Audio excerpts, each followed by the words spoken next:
So go with the payment flow. Okay. We're here to talk about the intent, the true scope, and various approaches to the requirements found in PCI DSS 4.0 for web security, specifically 6.4.3 and 11.6.1. And the real focus of the conversation is around a new white paper that Coalfire has put out, with Source Defense, and we'll go into the details of that. So it'll be more about their view on the world than it is really ours. But you will hear some intermingling and some thoughts from my perspective and from the Source Defense perspective as we go along, because we've got a lot of experience in this space. And I want to give you just a quick background on who we are before we jump in. And that way, I think it'll help frame, sort of a little bit of an understanding about, where we're coming from, and our knowledge on the subject, and, our ability, I think, to help guide you and help you as you sort of tackle this process over the next handful of months. 6 to 9 months is about what we're looking at here. So, if you want to really kind of like, what is Source Defense? Who are we? Think about what we are, the point of the company. We are all about protecting data at the point of capture. And that is as it's being entered into the forms on the modern website. Obviously, as we're gathered here today, we're specifically going to be speaking about, the e-commerce or the merchant-based kind of transactions where data is captured. But it's broader than that in terms of what we do. All forms of sensitive data, PII, PHI, cardholder data, that are gathered in the modern website. Source Defense is designed, purpose built, to protect that data as it's being captured. We really are a web security firm rounding out WebSec. If you think about traditional web security, a lot of emphasis was placed on the server side of the equation. The puck has skated down the ice, if you will. The threat has shifted, and we'll talk a lot about that as we go along in this session. But we are sort of that last leg, or the new crucial component, of web security. We kind of look at ourselves as an enabler, and I'll have some conversations with you as we go along here about that, about the enablement, the way we make things possible by taking risk and security, taking risk out of the equation and driving better security. You might consider us a third-party risk management solution or a supply chain management solution. We'll talk about that. And then, for those of you who are in the security practice, I know that we got a mixed bag here. We got GRC people, we got security people, we've got merchants, we've got QSAs. But if you know anything about the notion of zero trust or SBOM, we actually support those things as well. But Source Defense was built way before, the dawn of PCI DSS 4.0. We really are about data security and increasingly about data privacy. I'll talk a little bit about that as well for those of you who are sort of in industries that are sort of ruled by multi-dimensional compliance programs. It's an important thing to understand. And then obviously, we are about compliance. The work we do, obviously, and what we'll talk about here today, impacts PCI, but has direct impact as well on GDPR, on HIPAA, FFIEC, and others, right? So just a little bit of a background. Who is Source Defense? WebSec firm, purpose-built to solve the problem, protect data at the point of capture, right? Point of input. And we'll talk about what all that means in a minute. So, we've been in this game for a long time. Okay. It's 2024. You guys are now just kind of coming to grips, most likely, or the industry at large is coming to grips with this notion of we got to protect data in the form fields on our modern website. What? We didn't have to do that. We've been doing that actually, for the better part of the last 5-6 years. We first brought our solution to market commercially in 2018. And since that point in time, we're now protecting more than 1,000 of the world's largest brands. Or if you want to look at it, $45 billion plus e-commerce sales protected, and more than 8 billion security and privacy violations thwarted each year. And I'll talk a little bit about that as we go along as well. All right, so that's the background on Source Defense. Now let's get into the meat of this thing, the why you're here, what you came to learn, right? So PCI DSS, right, now focuses on e-skimming security. For the first time, under PCI DSS, basically like the website or e-commerce security has really become a focal point. Well, why, right?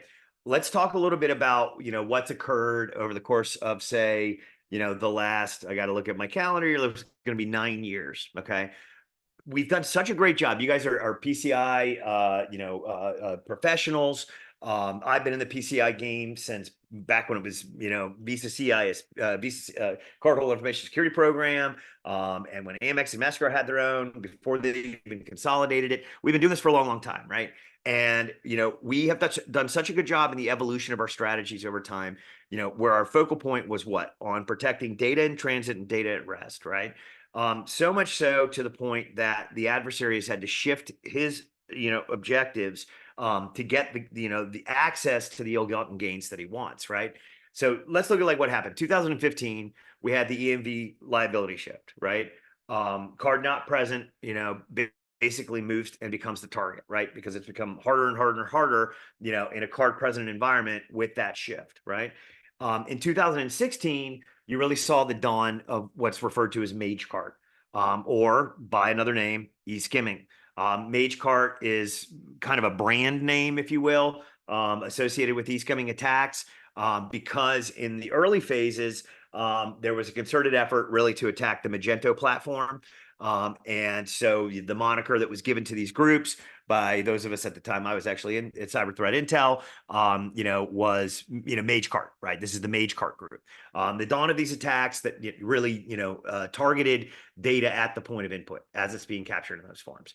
In 2018, you saw some really high-profile attacks. British Airways, Ticketmaster, probably the ones that really like ripped the headlines and really caught a lot of people's attention, right? In the case of British Airways, multiple hundreds of thousands of consumers' data were stolen. In the case of Ticketmaster, a long, slow and low kind of attack that resulted in a lot of damage, right? And so those were like some pretty high-profile news items. And, I would say really was, the advent of where sort of the early adopters in the retail community said, we got to do something about this problem. We got to do something about this threat. But it wasn't, sort of an industry shifter, because, well, 2019 came along, right? And, there was some big news. The BA attack resulted in a massive GDPR fine, sort of like showing the bridge between a PCI event, right? And, a cardholder data theft event and the impact, to other forms of compliance. But what also happened in 2019, right? The pandemic started to hit tail end of that year, 2020, really the year that it was recognized. And a lot of the news cycle shifted away from this type of attack and into all of the things that concerned us and stole all of our attention as security people, for quite some time, which was the collapsing of the perimeter, this work from home situation with thousands of employees, the rise of ransomware, the scourge of supply chain attacks at the software layer, et cetera, et cetera. But it's not like these threats went away and this Mage Cart sort of attack path or this e-skimming type of focus went away on the part of the criminals. It just fell below our radar, very myopic, almost like squirrel kind of situation, in terms of the way we react and respond. And hey, it was a big deal. It was a massive global pandemic and all of our lives changed, right? Um, you know, but in that same time frame, what should be noted is we saw this massive exponential shift, right? You guys all probably experienced this, at least for those of you that are retailers, in your own business environment. The global pandemic basically pushed a quantum leap in the growth of e-commerce, right? And so, like everyone's working from home, everyone's ordering from home, you got curbside pickup, all the things, that have become now a new norm, part of our standard, really pushed e-commerce growth forward by multiple years. And that's like a big like back in the day when there were cartoons where the dog would see the cat and see a big T-bone, big salacious event, on the part of cyber criminals, especially those, targeting this pathway. That gave rise in 2022, to PCI DSS really focusing, and the first, introduction in March 2022 of PCI DSS 4.0 saying we got to do something about the e-skimming threat. So, 7 years or 5 or 6 years of criminal evolution go by before the standard catches up. That's about right. That's about what we see. But the threat permeated the whole way through. The threat permeates even today. While we're now focused on that, 2025 effective date, the threat still exists and adversaries are still doing very, very bad things. to harm us. One of the things that they've done is they've shifted tactics to small merchants as a target, but they haven't given up on going after the level ones and the very big organizations out there. But they just found that the level 3, level 4 type of merchant is far less prepared to attack this problem. And that's why PCI DSS 4.0 obviously applies to all merchant levels. This is something that whether you're the biggest in the world or you're the smallest, you really need to be making sure you're taken care of, because 2023 data, 100 million cards were sold online. Okay. And the vast majority of them were captured in a card not present environment. So they were stolen in this pathway or via some type of database theft. They were not, sort of the traditional skim kind of environment, on the theft side of things. So card not present, now represents the vast majority of what the bad guys can do, and they're grabbing this stuff directly off our website. One of the things that we'll talk about as I get in a little bit, for some data, is sort of what this digital supply chain looks like. You heard me say that maybe once or twice already. We've seen a massive increase in the digital supply chain in some empirical data that we're going to release at the next PCI community meeting coming up in September. And it really is signaling we're on the right track in the terms of the need to address this problem. And obviously that problem needs to be addressed by March of 2025. Now, we'll talk as we go throughout here as well. That doesn't mean you can start in January of 2025. And if you're like most merchants, you've got a freeze period in, the back half of this year here, Q4 this year for the holiday shopping season. So the threat's going on regardless of what the compliance date is. The attack vector is getting broader. The bad guys are there. You've got to do something in the next 6 to 9 months, arguably. And you should do something anyway, given the fact that this risk exists both for you and your consumers. So we'll talk a little bit about that as we go along as well. So digital skimmings, these e-skimming attacks, the mage card attacks, whatever name you want to put on it, they're happening every day. And you don't just have to take our word for it. This is what the industry is saying. So like Visa, in their spring report last year said, and there's probably a new one coming out around this time frame, right? Should see it. But the targeting of e-commerce platforms and third-party code integrations are the most common tactics utilized by threat actors conducting digital skimming attacks. Threat actors are targeting supply chains and third-party service providers with high frequency and exhibiting continued interest, obviously, in stealing PII and card data. 75% of fraud and data breaches that they looked at involved e-commerce merchants, and they're warning this was the number one attack pathway. So it's obvious why 6.4.3 and 11.6.1, are in place behind the DSS standard, because we've got to do something about protecting the code that's running on our websites, right? That is served into every consumer session. And ensuring that code, whether it be our own or whether it increasingly is coming from the third party through this, what I, again, refer to as a digital supply chain network, right? We've got to make sure we're doing something to protect it, because this is where the bad guys have given their focus, and this is where they're going to stay until we solve the problem. Just at the beginning of this year, there's always mage card attack news or e-skimming attack news. One of these that happened that I thought was pretty interesting was, even against all this awareness and the push to move and to get compliant, we're still seeing like large clusters of compromised merchant environments.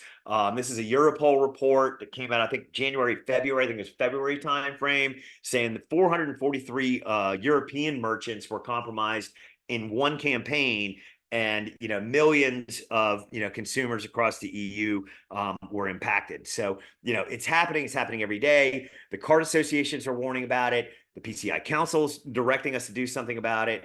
And folks like Source Defense, are out here, ringing the alarm bell as well. Okay, so let's understand what an e-skimming attack is, how it works, why it's a third-party risk management issue, why it's a digital supply chain issue, and then we can get to the root of some guidance from Coalfire on, the way you should be thinking about scope, the intent behind things, and some advice on what you should do in terms of ways you should look at solving this problem. So it all starts with JavaScript, okay? JavaScript basically is everything, everywhere, all at once, to steal the title of that popular movie. What do I mean by that? Well, JavaScript basically can perform any action and behave in any way that it wants to on any site where it's running, and it's running on everybody's site. Over 97% of all websites, rely upon JavaScript. There are no native security controls. And as a result, that's where MageCart or e-skimming or form jacking or credential harvesting, these types of web-based attacks that are not attacks at your server, right? But that are man in the middle, if you will, attacks in the browser, right? That's how these attacks, become possible. It's because JavaScript is basically there. There's no native security controls, and it's got run of site. And the bad guys figured that out, and they attacked JavaScript. So what's happened, right? We've had this massive evolution, right? And I mean, I feel it every single day. I feel old and old and old every day when I look at all the new capabilities that are out there. But this is our new world where we've shifted from brick and mortar to like everything digital, or the omni-channel, right, with digital at the core, if it's the hub, and the rest of the things are the spoke, right? We have all demanded, and we're becoming more and more spoiled by this, with this super experience, like feature rich. I don't want to do business if I can't have all the options and all the bells and whistles at my disposal, right? So we've advanced, the online experience in such a way that it now relies on all of these services, right? We've got all this multimedia, we got video, we got audio, we got, pictures, we've got everything that's there, that makes the experience rich, right? We've got, especially in a consumer experience, kind of capability. We want to see what people say. We want feedback on product before we buy it. We want reviews. Need to be ability to see, what people have said, and ratings and star rankings and things of that nature. We've got obviously all the social integration, both for the social proofing aspects of things to help push product, right, and get people to, to make purchases, as well as, for like people sharing what they've purchased, as well as all the killer integrations that we, rely upon, for all the great remarketing capabilities or cross-sale capabilities that really fuel, higher, dollar value in the shopping cart and better return purchasing from our consumers. We've got chat, whether that be AI and chatbot driven or live. We want customer experience available for us right there on site. And then, we've got all this great targeting, geo-targeting, all the back end things, the analytical capabilities, all the things that we need, that your marketing teams, your front of house people, want, if you will, in terms of, driving, revenue goals, right? And that's great. Widgets, dynamic forms, order and payment fields, social media sharing, display ads, video, site analytics, chatbots. All of these things are legitimate things that we should have in our websites, but they're growing at such a rate that really it's becoming more of the outside and more of the partner connected to our website than it is our website, fully in our control, our code, vetted, controlled, and secured, right?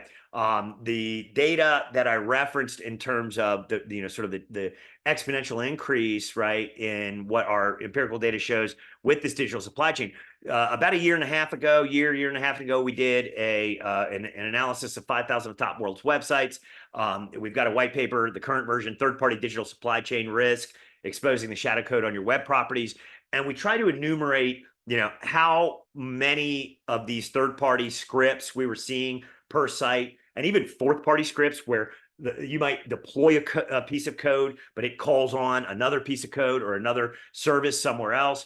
We wanted to look at that. We wanted to provide some benchmarking, and then we wanted to understand, where it was, what the code was doing, and whether or not it was found on sensitive pages or in the confines of the conversation around, PCI. What you guys are probably hearing in your mind, payment page. We wanted to look at that as well.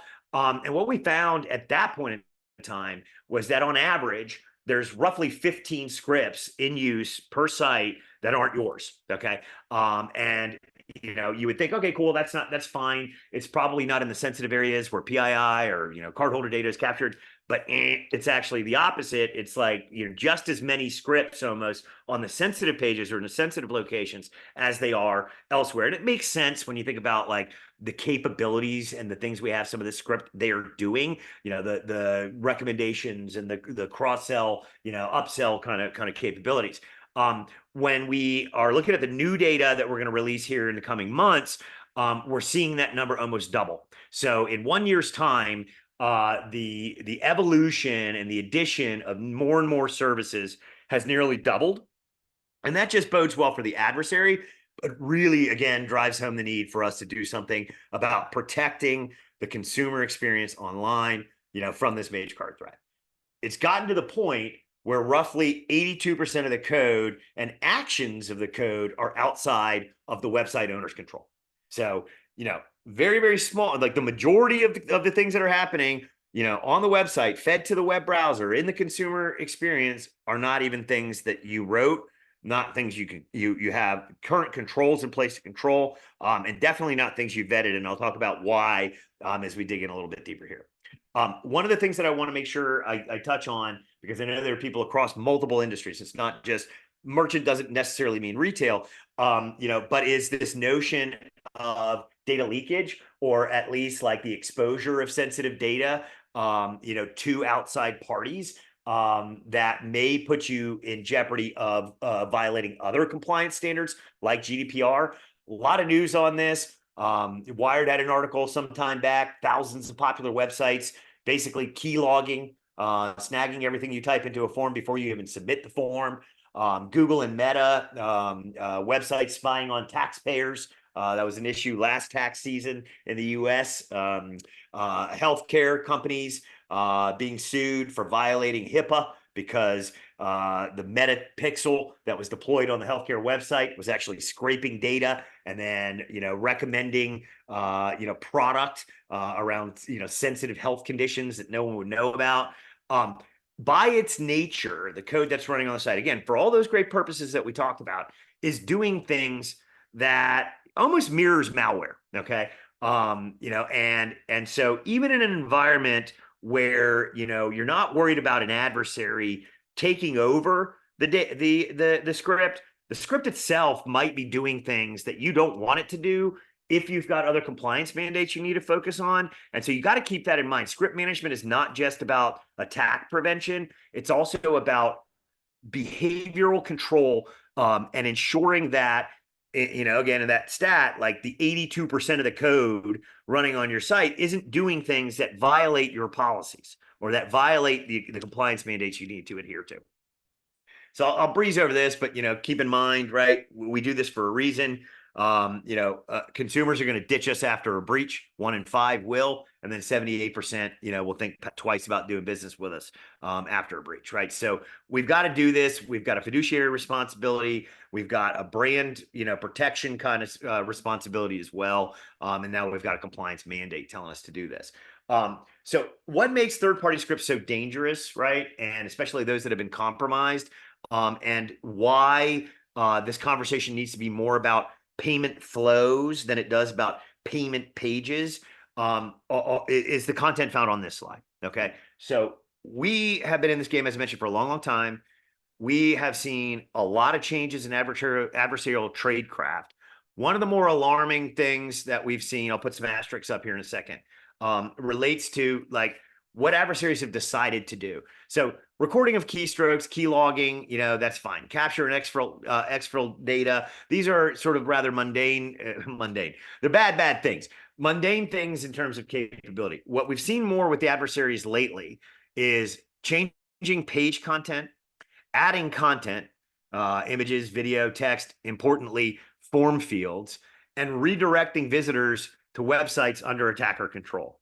These are all possible, all real world scenarios, all things that have happened and continue to happen, related to this threat. Okay. And so, the ability to change page content can actually impact what the checkout process looks like. Obviously, the ability to add form fields can require that, can make the consumer think that they're in the legitimate checkout process, but really the adversary is capturing card data, in places where you wouldn't have, it's not your native form, or they may ask for other forms of sensitive PII that, is going to be a problem. Redirecting visitors to websites under their control can happen and does happen with frequency at the click of a button. And that button can be add to cart or checkout. Okay. And so it's really, really, really, really important that we get this right when we tackle this problem. We think about how we're approaching it, that we don't just go, well, I saw the word page in the PCI DSS 4.0 description. They mean just the checkout page. That's all we got to worry about in terms of script management. That's the only area where the threat exists. That's absolutely, absolutely missing the point. And what Coalfire has to say, and really what they say, with respect to the way the standard is written, is that it's more about the payment flow than the page, and it's about protecting the consumer upstream of what we may be thinking in our minds and having in our current definition of scope around payment page. And one of the things I didn't go into, but I guess I'll mention it now. We've spent the better part of the last year really, really deeply engaged with the PCI community. We're a PCI principal participating organization. We were at all the community meetings last year. I flew to Kuala Lumpur to go and sort of carry this torch. We've been talking to hundreds of the world's QSACs, thousands, as you might imagine, of QSAs, obviously thousands of merchants.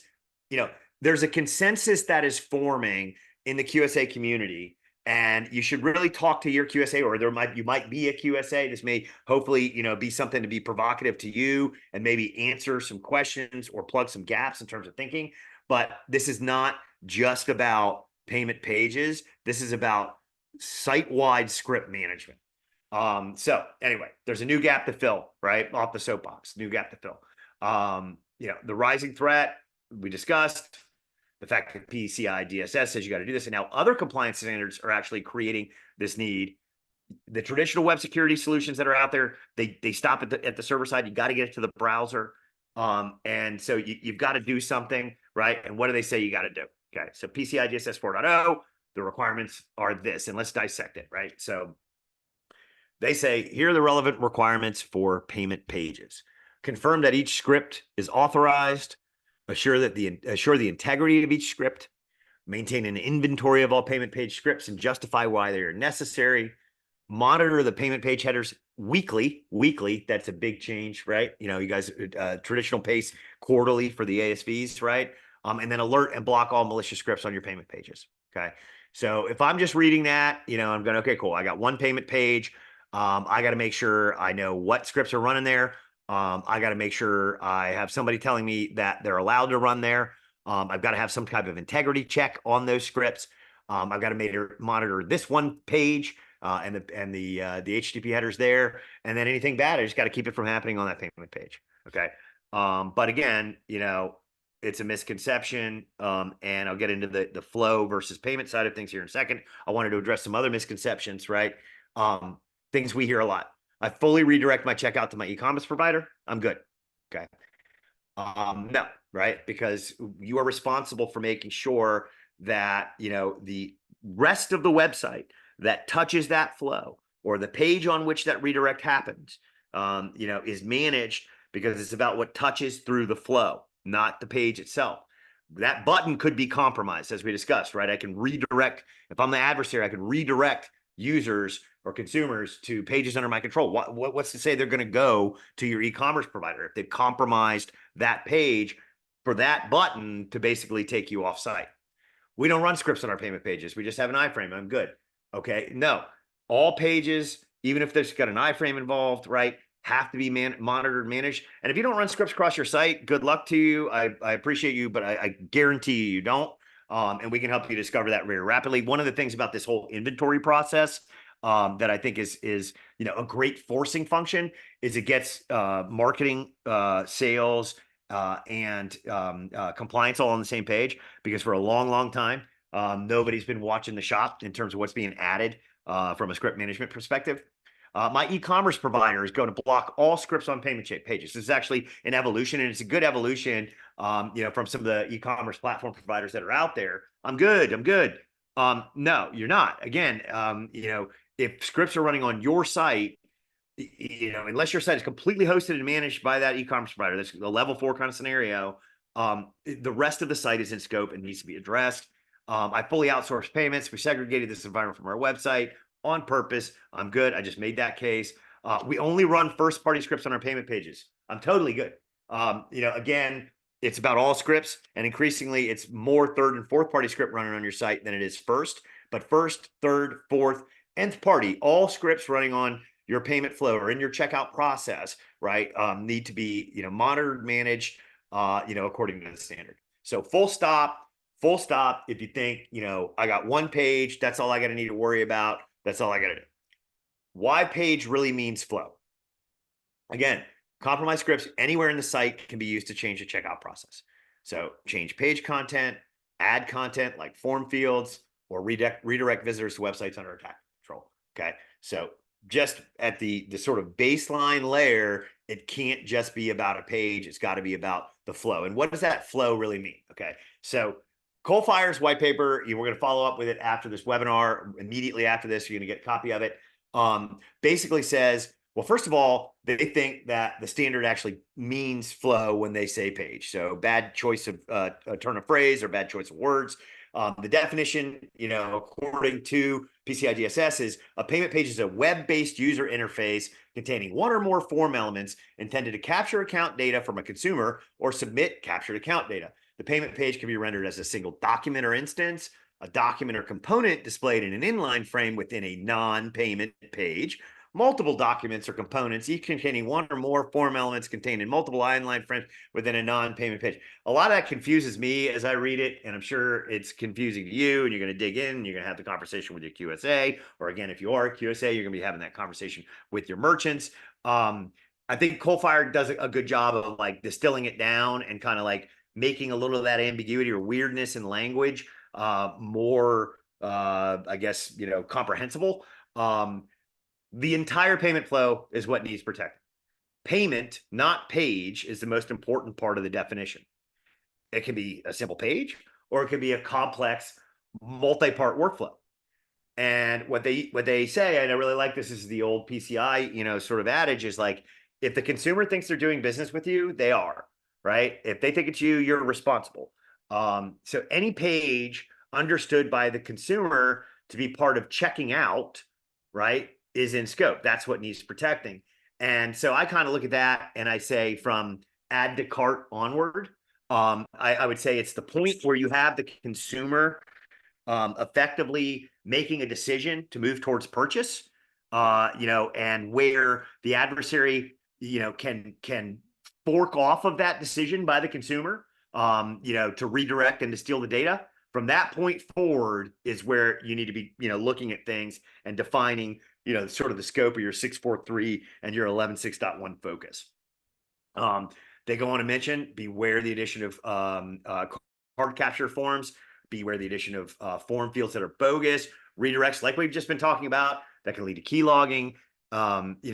See risk with clear eyes, and that'll lead to the best outcomes. Okay. They go into a lot more depth, on the subject, related to why it's flow versus page. But I think these are sort of like the salient points in terms of, the takeaways from this concept. And this is really something that, all of your teams should be having a conversation on internally. And I would encourage you to be having your conversation, again, to the merchants with your QSAs as early as possible. Like I know from, a lot of the QSAs that we talk to, they're there to be your advocate and advocate, and to support you through the process. And so start having the dialogue now. Help them guide you through this process, because this is not something that you want to get to, January, February, March of next year. And, your thinking and their thinking are not aligned. So let's talk about meeting and maintaining, and some of the things that are mentioned, within the standard, in terms of ways you can tackle the subject, right? So there's obviously, DIY solutions that can fulfill the requirements. And they reference a couple of them: sub-resource integrity, basically for script integrity; content security policy for script behavioral control. You're going to need to build workflow tools for script authorization. You're going to need some kind of documentation capability for justification. You're going to have to figure out, the header monitoring side of things. You can do all of that, right? But this is kind of a burdensome and, time-consuming and lengthy process. And it falls short, really, in a lot of ways, in terms of actually getting to the true intent of why we're even trying to do this. Like, if you're doing this just for compliance, don't bother. Just be non-compliant, right? Because you're not solving the problem, you're not securing the organization against risk, you're not protecting the consumer. We're doing this, with security at heart, right? And so it's very, very important to realize where some of the shortcomings are in these approaches, right? Some considerations from the Coalfire paper on 6.4.3. Scripts from third or fourth parties may be difficult or impractical to properly review for authorization and may also be dynamic. And I would put a big asterisk on this one. We have a massive customer out of the UK that has dozens of brands. So they operate, dozens of consumer-facing sites. They work with a large network of third parties. They're seeing multiple thousands, 4,000 to 6,000 changes to script from these parties on an annual basis. So there's like literally zero way humanly to vet, first of all, the quantity of script coming from their partners, and then also to vet it against the fact that it's dynamic in nature. And that's really, really important because script can change based on location, based on years of behavior, based on time of day, based on you name it, right? That's part of the importance of why these scripts run is you can create that feature rich and that really great user experience, but it makes it almost impossible to approach it in a sort of vetting kind of way, right? And so the notion of like one-time check, great, it's there, is really a fallacy in terms of getting at the security controls that you're after. When they talk about 11.6.1, they coined this. I don't know. I guess it's more of a QSA conversation as well. File integrity monitoring the browser is really what 11.6.1 is kind of in a lot of people's minds. Well, prior to 4.0 and 3.2.1 and others, the focus was centered on effectively like a secure software lifecycle process. But you don't own the software lifecycle process, right? Again, 82% of this code isn't yours, right? And again, it's dynamic in nature, and so there's changing, and you can't really say this version is the version that's running. And so 4.0 for the first time really acknowledges this dynamic capability of script in the browser, and really is something you need to look at, because when you think about like a CSP kind of approach, it's really a allow or disallow kind of approach to the problem, or a whitelisting kind of approach to the problem. And again, if you don't have an understanding of like, there's no version control, right? So how are you approving or white labeling or whitelisting, any script, because it changes so frequently. And also in 11.6.1, a portion calls out the option of embedding tamper-resistant tamper detection script in the payment page. And Coalfire concludes that this active protection approach is more effective. And that's what we do. It's what others do. We're here more for education. Obviously, we're a business. I'm going to tell you in a couple of minutes about what we do. But we're leading the charge and trying to lead, with a torch. So go look at other vendors in the space too. I'll tell you that, there's more than one way to solve a problem. I'm not telling you we are the only approach that you can take, but we do have a really subtle and nice, approach to the problem. But things to take away. Don't read PCI 4.0 and say, it says SRI and CSP, so that's the way I got to do it. And again, don't read it and say it says payment pages, and that means that one page. Okay. These are not prescriptive, right? These are suggestive. They also suggest look at third-party commercially available solutions. These are going to provide you superior protection, whether it's ours or somebody else's. It's going to be off the shelf. It's going to be years of capability, technologically built in. It's going to be management that you don't have to worry about, and teams you don't have to build. We've just engaged with another very large merchant last week who told us they've abandoned their homegrown project after 2 months of working on it, and are moving on to the commercial side of things. We'll have a white paper out probably next week, maybe the week after that, along with Viking Cloud, that looks at CSP and some of the pitfalls, and compares it against behavioral based. We will send that to all participants on this webinar so you can have that as a next step. Okay. So source defense, real quick primer. I'm going to use like maybe 3 minutes to go through this, and then I want to get to any questions you guys have, right? So who are we? I told you about our background. What's the technological approach, right? We've got two capabilities. We've got a detection-based approach and a protection-based approach. 99.99% of our clients go with protection, okay? Detection is an outside looking in. It's no deployment necessary, so it's quick. You can get set up overnight. Not a lot of stuff to do or worry about. can get you most of the way through to all the things you need to check off on 643 and 11.6.1. But it's going to leave the responsibility to alert response to you. And, I've been in cyber for 17 years. I've not heard one security professional tell me they want more alerts to respond to. It's quite the opposite. And so that's really where most people go with our protection first approach. And that is deploys a few lines of code. Effectively, we are the script to rule all scripts. We sandbox the JavaScript that's running on your site. We apply behavioral-based controls, policy-based recommendations based on not only PCI, but based on other compliance standards. We just stop the threat because we control what the script, whether it's by design or whether it's been compromised, we control what it has access to. So when I mentioned like JavaScript having everywhere, everything all at once kind of capability, we make sure that that is not the reality anymore.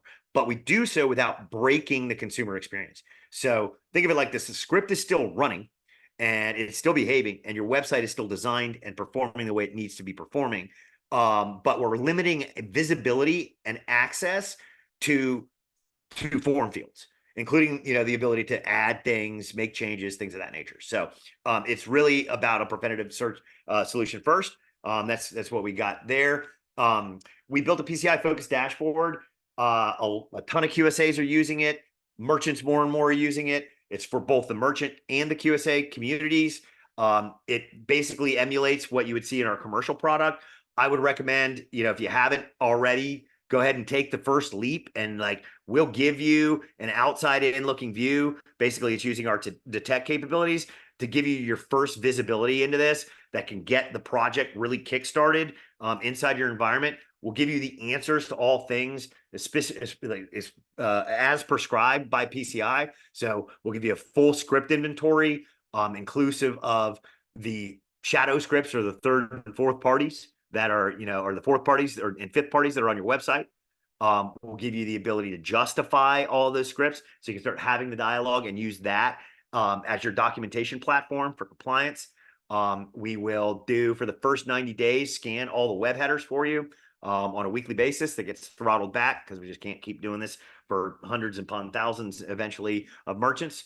And we will start kicking alerts your way, that you can get a sense for the type of risky behavior and potentially malicious activities happening on your site. We won't block anything for you. That's something, that gets into, the broader commercially available solution. But, effectively consider that it's a piece of freeware as a conversation starter or an initial risk assessment. How broad is the scope? How wide? How many partners do you have? Where are they deployed? Getting a real scope of things. When you think about this problem about payment flows versus payment pages, it's going to be really, really important to have that at your fingertips. So Scott, who is my colleague, I think it's already shot a link to it's the second link he shot out there to access the freeware. You can get that. He also previously shot that a little bit dated, but still great, a quantified report that I mentioned earlier about the number of scripts on site, where they are and their capabilities. We are again refreshing that as we get to the new community meetings this year in September. So we'll have new data for you soon. But that's still a really good one to act as a benchmark. Nobody else has really done that work. And yeah, I'm ready to take some questions if there are any. I know there's been a good group of people sticking with us throughout the entirety of this presentation. So let's make this valuable to you here in the last couple of minutes and get any questions answered that you might have. If you don't have any, if I've answered them all, or if you're pondering things, I also will ask Scott if you could throw my email address in the chat to everyone. You can always follow up directly with me, and I can get either members of my team engaged, or can get back to you directly if it's a question that I can answer. So there it is. It's steve@sourcedefense.com. And then I'm going to take a sip of water because I haven't done that in the last 45 minutes, and let you guys ask any questions for the next couple. And if I don't get a questions in the next couple of minutes, I'll let everybody go. This would be a great moment if we had some cool hold music or like Jeopardy music or anything like that. Any questions here? Anything that I have said that is provocative or that you disagree with? We can do those too. Happy to, okay. Okay. Okay, note for SAC-A, requirement 1161 applies to a merchant's website. It includes a TSP payment processor embedded with payment page form. Yep, inline iframe or iframe. The 643 for merchant, the 643 for merchant using full direct. I don't know if I totally understand exactly the back end of how that question is phrased. Yeah, here's how I'm going to interpret it. I think what you're asking is, um, if I'm using a full redirect, yeah, if I'm using full URL redirect, do I still have, is this still in scope? Yes, it is, right? There was a session that we did with the PCI Dream Team. Great group of QSAs, been in the industry for a long, long time. Guy named Art Cooper basically said, he as a QSA is going to want to like get down to, if you just got a page with a button on it, he's going to want to make sure that page with that button on it and that full URL redirect is taken care of and controlled, because that's in scope. And so, you're doing a SAC, so you don't have a QSA maybe necessarily to bump that up against.